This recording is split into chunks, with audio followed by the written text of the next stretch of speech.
Le Conseil des ministres restreint tant attendu sur la Palestine s'est tenu ce matin, mais la position de la Belgique n'évolue toujours pas. Je t'explique tout, mais d'abord abonne-toi et laisse ton avis en commentaire. Si vous me suivez, vous savez que le gouvernement est tendu pour l'instant sur la question de la reconnaissance ou pas d'un État palestinien, avec d'un côté Voreut, le CDNV et les engagés qui veulent une reconnaissance de l'État palestinien, et de l'autre côté l'EMR et la NVA qui y mettent des conditions.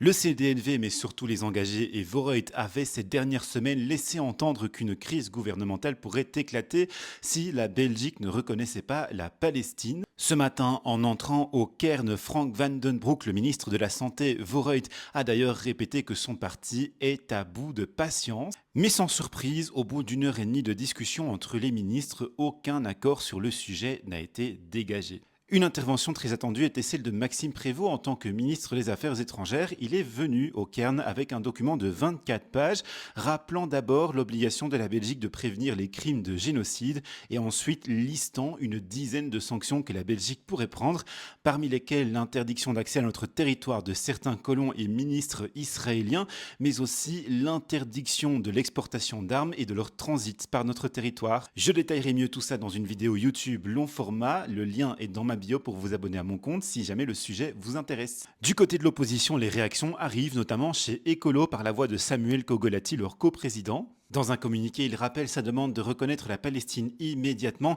et il appelle les chefs des partis progressistes mais aussi certains OMR à sortir de leur silence et à agir. Du côté du PTB, Raoul Edebo appelle le CDNV, les engagés et Voreut à rejoindre l'opposition pour reconnaître la Palestine avec une majorité alternative. Si jamais ce scénario venait à se produire, le gouvernement présenterait sûrement sa démission au roi.